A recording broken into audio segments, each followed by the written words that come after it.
Hola, bienvenidos a la predicación de Filipenses 2, versículos 12 al 18. La pregunta es, ¿quién es el que cambia nuestras vidas para que se cumpla la voluntad de Dios en nosotros? Ayer estuve en el ITV, es decir, en la inspección técnica de vehículos. Tuve que pasar el control obligatorio con nuestro coche Toyota Yaris. Es el coche de nuestra empresa de nutrición. ¿Qué pensáis que más controlaban en nuestro coche? Lo que más me miraba en el coche era el estado de los frenos, las luces, la bocina, la estructura y el grado de contaminación del motor. Pero sobre todo controlaban los frenos, se obedecían, es decir, se respondían adecuadamente. Me pusieron una pequeña pega por una luz de posición. Las luces principales para la visibilidad en la oscuridad tienen que funcionar. Los frenos y las luces siempre tienen que estar respondiendo correctamente a las demandas del conductor. Si en ITV comprobaran que los frenos no responderían adecuadamente, podrían llegar a exigir la retirada de nuestro coche de la circulación hasta que yo lo hubiera reparado en un taller profesional y con la garantía tras una nueva revisión por ITV. Normalmente no habrá discusión que valga. Si los frenos no me obedecieran, me lo calificarían de falta muy grave. Si circulara con el coche y con esta falta tan grave, la sanción sería muy alta. Me daría miedo solo pensarlo. Tendría que aceptar la retirada de nuestro precioso Toyota por su grado de peligrosidad para nosotros y el conjunto de las personas que me rodean. Lo de la seguridad de los frenos y de las luces da miedo a cualquier persona responsable. A mí me exige toda atención. Todo es serio. Cada vez que paso con mi vehículo por ITV, tengo una cierta sensación de temor y a la vez de alivio porque sé que me ocupo del buen funcionamiento de los frenos y de las luces. Paso cierto temor y tensión a diario. Cada día estoy pendiente de que nuestro coche obedezca al frenado y no tarde en responder. Para mí es una cuestión muy seria, no solo cuando me paso por ITV, sino cada vez que hago uso de cualquier vehículo. Presto toda mi atención cuando subo a un medio de transporte. Ante cualquier sonido de advertencia de que los frenos pudieron fallar, prefiero bajarme de inmediato. No sé si tú también. Me da coraje pensar que el conductor fuera un inconsciente en descuidar los frenos, que el volante no obedezca al giro o el motor no acelere en un adelanto como debería. El correcto funcionamiento salva vidas. Es cuestión de salvar la vida o ponerla en peligro.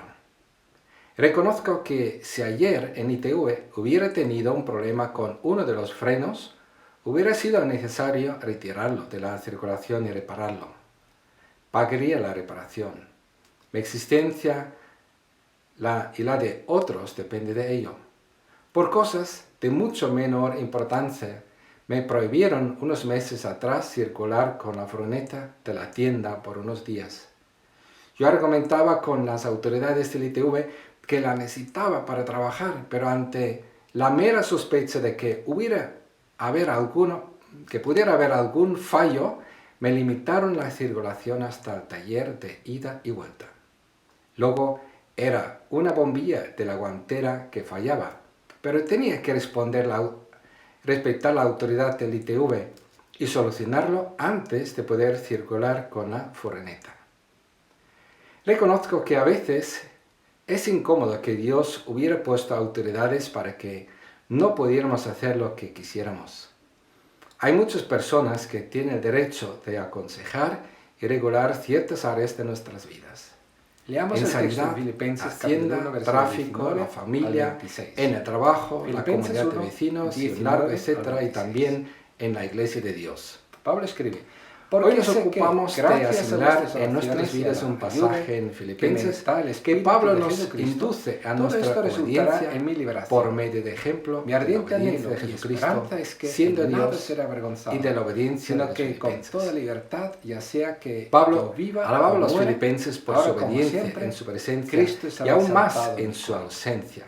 Porque para mí esta obediencia era la muestra de su fidelidad. Es ganancia. La vida diaria está sacada a la luz de nuestra fe para mí un trabajo o incredulidad. La vida diaria está sacando a la luz nuestra fe o incredulidad. Dos posibilidades. Los filipenses eran obedientes a la palabra de Dios, predicada y enseñada, no solo en la presencia de Pablo, para ser visto, sino mucho más en su ausencia. Los filipenses fueron obedientes a la palabra de Dios y a las indicaciones pastorales del apóstol. Todos vosotros para que en la vida cristiana y no cristiana, Dios nos ha dado un marco de autoridad, normas y consejos a seguir. Vuestra obediencia salva, la desobediencia nos pone en peligro. La obediencia es imprescindible para poder nosotros colaborar con la voluntad de Dios, para que se cumpla en nosotros. Actualmente, nuestras circunstancias también del coronavirus 19 están probando nuestra obediencia. Pablo inculca la necesidad de mantener esta obediencia con temor y mucha seriedad para no echar a perder nuestras vidas cristianas. Con la obediencia salvamos el testimonio, nuestra utilidad en el servicio a Dios y nuestra comunión los unos con los otros. Este pasaje es un hermosísimo pasaje de la Biblia, importante, a veces mal interpretado, lo que intentamos corregir para dar su interpretación correcta. Para ello, volvemos a leer desde el versículo 1, desde el capítulo 2 de la carta a los Filipenses. Observaremos que una de las pruebas de que alguien sigue el ejemplo de nuestro Señor Jesucristo consiste en que guarda la unidad y comunión con los discípulos, y no toma decisiones egoístas, sino cada uno vela no solo por sus propios intereses, sino también por los intereses de los demás. El que sigue las enseñanzas del Maestro no se envanece, sino considera, por ejemplo, el consejo de los demás como tan importante o superior a sus propias ideas. Leamos este pasaje de la Biblia. Dice así: por tanto, si sentís algún estímulo en vuestra unión con Cristo, algún consuelo en su amor, algún compañerismo en el Espíritu, algún afecto entrañable, llenadme de alegría teniendo un mismo parecer, un mismo amor, unidos en alma y pensamiento. No hagáis nada por egoísmo o vanidad, más bien, con humildad considerad a los demás como superiores a vosotros mismos. Cada uno debe velar no solo por sus propios intereses, sino también por los intereses de los demás. Vuestra actitud debe ser como la de Cristo Jesús, quien, siendo por naturaleza Dios, no consideró el ser igual a Dios como algo a que aferrarse. Por el contrario, se rebajó voluntariamente, tomando la naturaleza de siervo y haciéndose semejante a los seres humanos. Y al manifestarse como hombre, se humilló a sí mismo y se hizo obediente hasta la muerte y muerte de cruz. Por eso Dios lo exaltó hasta lo sumo y le otorgó el nombre que está sobre todo nombre, para que ante el nombre de Jesucristo, o el nombre de Jesús, se doble toda rodilla en el cielo y en la tierra y debajo de la tierra, y toda lengua confiese que Jesucristo es el Señor, para gloria de Dios Padre. Si observamos la vida de Jesús, no tuvo miedo de obedecer, de mantener la comunión con los discípulos, de buscar no solo su propio bien, sino el de los demás.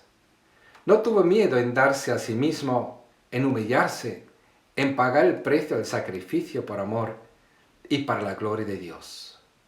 La vida de Jesús siguió el plan de Dios hasta el final.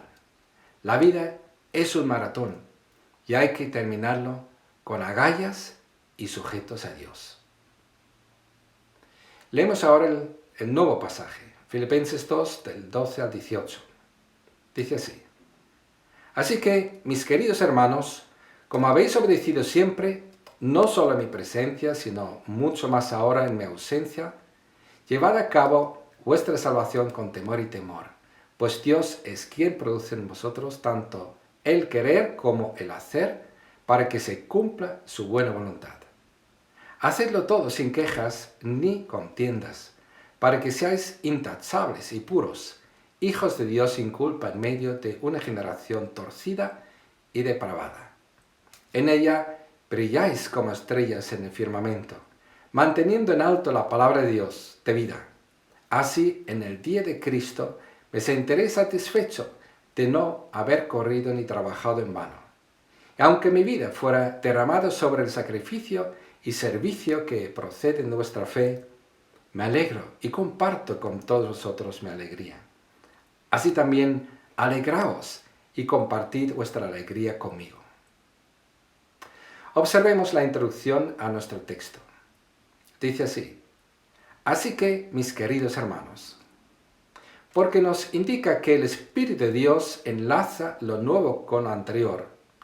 Lo nuevo es nuestra obediencia y lo anterior es la obediencia de Jesucristo. Volvamos a leer los versículos 5-8.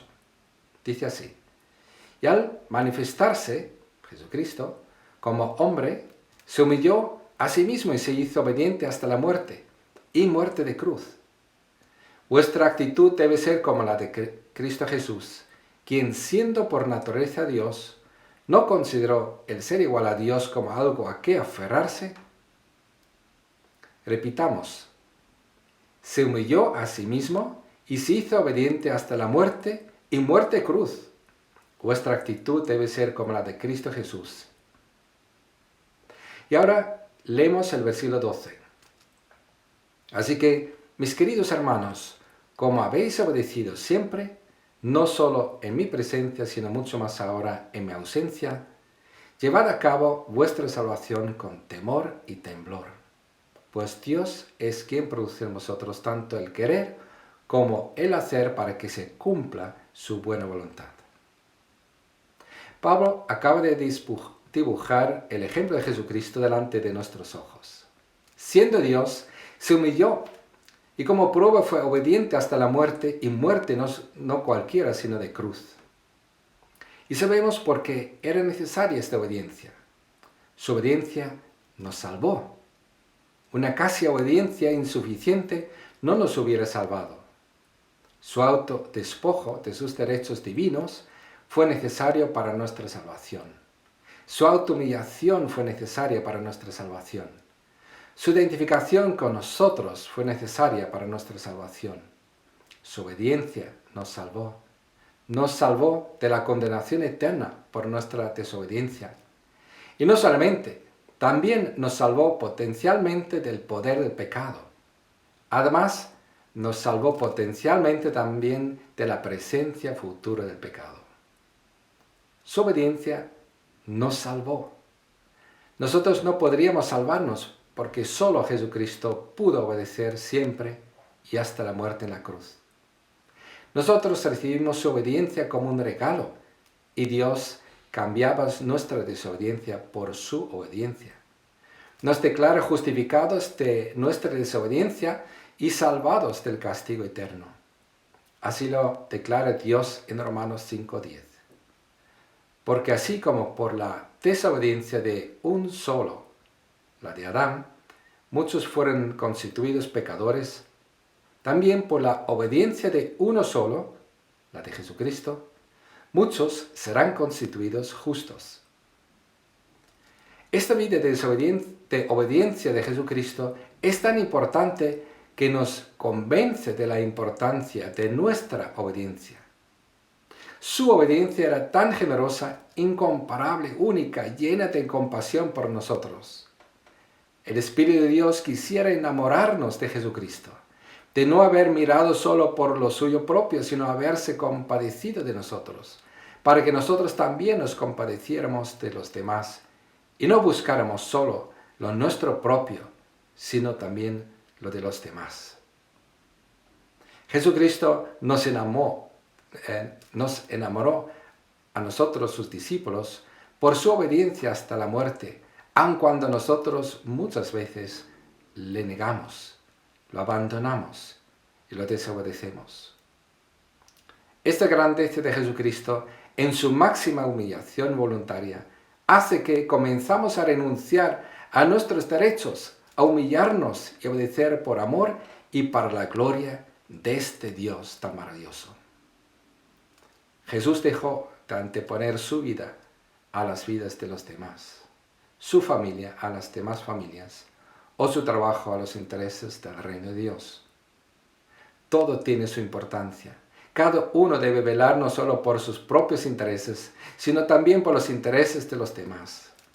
Si no trabajas, no estás cuidando de tu familia. Y si no cuidas de tu iglesia, tu vida se va a resentir. Nuestra vida se convierte en una rueda equilibrada, como una rueda de bicicleta, donde Dios es el centro y no yo y mi familia, sino todo está sujeto a Dios en el centro y alrededor está todo en un perfecto equilibrio sujeto a Dios. Por la palabra de Dios sabemos que toda autoexaltación por medio de la desobediencia terminará en la humillación por parte de la gente que nos rodea y de parte de Dios. En cambio, Jesucristo, que había obedecido, es ahora glorificado. Versículo 9, de nuevo. Por eso Dios lo exaltó hasta lo sumo y le otorgó el nombre que está sobre todo nombre. Dios nos invita a buscar esta exaltación eterna, suprema, incomparable, que pasa por nuestra obediencia. Porque esta obediencia nuestra nos salvará no de la condenación eterna, pero sí del poder del pecado, que sería capaz de arruinar nuestra familia, nuestro trabajo, nuestra relación y ministerio en la iglesia, nuestra economía y nuestra salud. Repito, nuestra desobediencia puede echar a perder también nuestra unidad en nuestra iglesia y nuestra relación con la autoridad que Dios ha puesto en la misma. Volvamos a leer el versículo 12. Así que, mis queridos hermanos, como habéis obedecido siempre, no solo en mi presencia, sino mucho más ahora en mi ausencia, llevad a cabo vuestra salvación con temor y temblor. Pues Dios es quien produce en vosotros tanto el querer como el hacer, para que se cumpla su buena voluntad. Podemos ver fácilmente que la salvación aquí tan importante tiene que ver con el cumplimiento de la voluntad de Dios en nuestras vidas. Dios no puede cumplir su plan A en el corazón desobediente. Su plan A, su mejor plan, no su plan alternativo, humillante, disciplinario, se cumple solo en los que lo obedecen. Esos son salvados del poder del pecado. En ellos se realiza la voluntad de Dios en su trabajo, familia e iglesia, en ministerio, en su salud, en su misión en el mundo. La obediencia es algo muy serio. Volvamos a leer el versículo. Así que, mis queridos hermanos, dice Pablo, como habéis obedecido siempre, no solo en mi presencia, sino mucho más ahora en mi ausencia, llevad a cabo vuestra salvación con temor y temblor. Pues Dios es quien produce en vosotros tanto el querer como el hacer para que se cumpla su buena voluntad. Volvamos por un momento a nuestro ejemplo en la introducción acerca de los frenos de nuestro coche de la empresa. Debemos ocuparnos de que los frenos obedezcan correctamente. La obediencia de los frenos nos salva. Hemos de ocuparnos de este asunto de vida y muerte con mucho temor y seriedad. Pero aún mucho más importante es ocuparnos de la salvación de nuestra vida por medio de la obediencia. Pablo dice con toda la claridad que lo que más temor y temblor, o sea, seriedad nos debe producir, es cualquier indicio de desobediencia en nuestro trabajo, en nuestros pensamientos, palabras, acciones, relaciones, el ministerio de nuestra iglesia. Todo comienza por nuestro corazón, la obediencia y la desobediencia. Debemos ocuparnos con mucha seriedad de nuestra obediencia. Debemos temer y temblar por saber que somos capaces de desobedecer. Debemos tener miedo de echar a perder la voluntad de Dios en nuestras vidas. He sido testigo de muchos compañeros que desobedecieron y perdieron su salud, su familia, su ministerio, su testimonio, su trabajo, por su propia desobediencia. No supieron salvarse en este sentido, como este pasaje lo advierte. La obediencia es muy seria. Los necios deberían temblar de miedo al pensar cuán propensos son a repetir una y otra vez la desobediencia.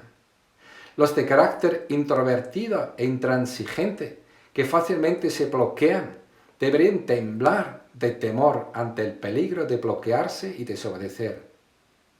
Si no tienen temor ni tiemblan, es por las siguientes razones. Una, porque no están realmente lo suficientemente enamorados del Señor Jesucristo, que por su obediencia los salvó. Segundo, porque confían en una especie de soberanía de Dios que, según su malentendido, hace necesaria la obediencia. En tercer lugar, podría ser que piensan que pueden tentar a Dios sin temor ni temblor, porque todo lo perdona.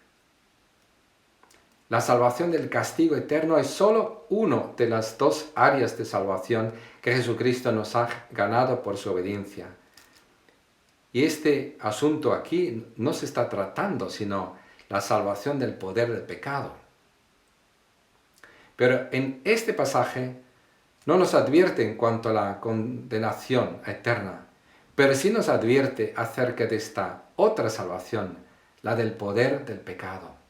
Esa salvación tiene que ver con nuestra obediencia diaria y en las diferentes áreas de nuestras vidas. No solo en nuestra familia o en el trabajo, también en nuestra relación con Dios y con la Iglesia.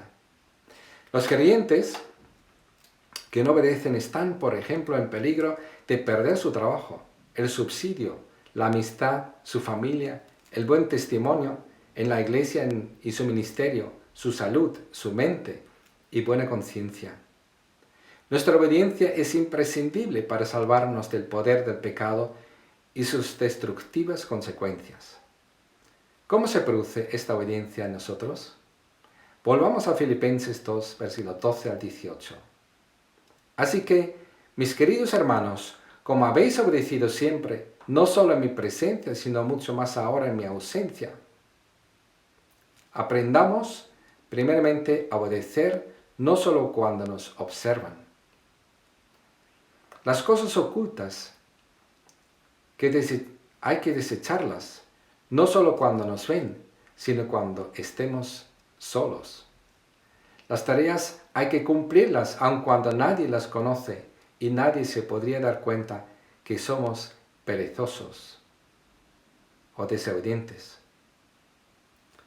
Sigue diciendo, llevad a cabo vuestra salvación con temor y temblor. Segundo punto, roguemos a Dios que nos salve de la desobediencia. Estemos pendientes con temor y temblor de nuestra obediencia, más que de la obediencia a los frenos de nuestro medio de transporte. Tercer lugar, pues Dios es quien produce en vosotros tanto el querer como el hacer para que se cumpla su buena voluntad. Confiemos que Dios produce en nosotros la vida de Cristo. No se trata de vivir nosotros como Jesús, sino de invitar al Señor Jesucristo que se manifieste a diario en todo su poder en nuestras vidas. Cuarto lugar, haciéndolo todo sin quejas ni contiendas, para que seáis intachables y puros, hijos de Dios sin culpa en medio de una generación torcida y depravada. En ella brilláis como estrellas en el firmamento, manteniendo en alto la palabra de vida. Desechemos las quejas y discusiones con Dios y con los demás, y aceptemos y toleremos lo que Dios permita.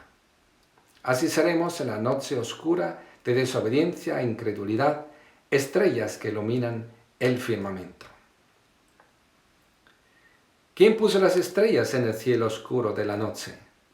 Si miramos las estrellas, vemos el poder de Dios. Si somos luces, es por el poder de Dios al que damos lugar en nuestras vidas. Así de fácil.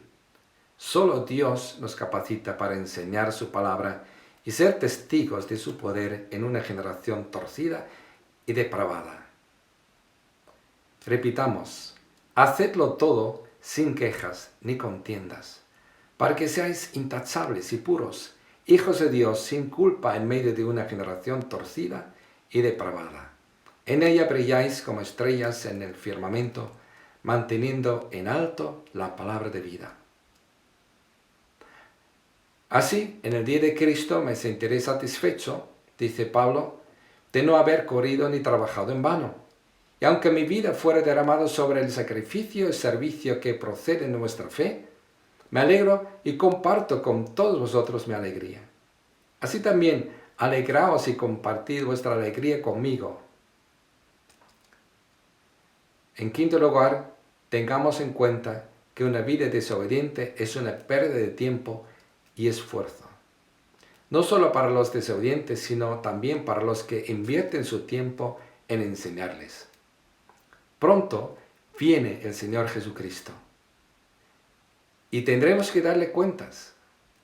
Si hemos obedecido como estilo de vida, nos alegraremos ahora en la presencia de Dios en toda la eternidad. La obediencia nos salva de una vida poco útil para Dios, para nosotros y los demás. Es el resultado de enamorarnos del Señor Jesucristo y su obediencia hasta la muerte cruz. Es el fruto del temor y temblor de sospechar que podríamos desobedecer a Dios en alguna cosa. La obediencia es el fruto de una vida consagrada a Dios y llena del poder del Espíritu de Dios. Todos necesitamos temer y temblar ante el peligro de desobedecer y todos necesitamos experimentar constantemente el poder de Dios para que Dios pueda realizar su voluntad en nosotros. Así que nuestras vidas no habrían sido en vano, ni los demás se habrían esforzado en balde para discipularnos. Serán de gran alegría los que nos enseñaron, sobre todo al Señor Jesucristo. A Él le costó su obediencia hasta la muerte en la cruz para salvarnos de la condenación del pecado, del poder del pecado y de la presencia del pecado. Obedezcamos siempre con temor y temblor por amor y para la gloria de Dios. Pero si caemos en desobediencia, recordemos que la iglesia es el taller de Dios. Aquí está el jefe del taller y nosotros todos somos sus discípulos. Es aquí donde deberíamos venir. Entre todos pediremos sabiduría a Dios hasta verte restaurado. Solo ven y reconoce tus necesidades. Oremos los unos por los otros. Lucharemos por nuestra restauración y obediencia. A Dios le encanta dirigir nuestras vidas si lo obedecemos. Y a todos nos gustaría obedecer a Dios. Y Dios lo hace posible.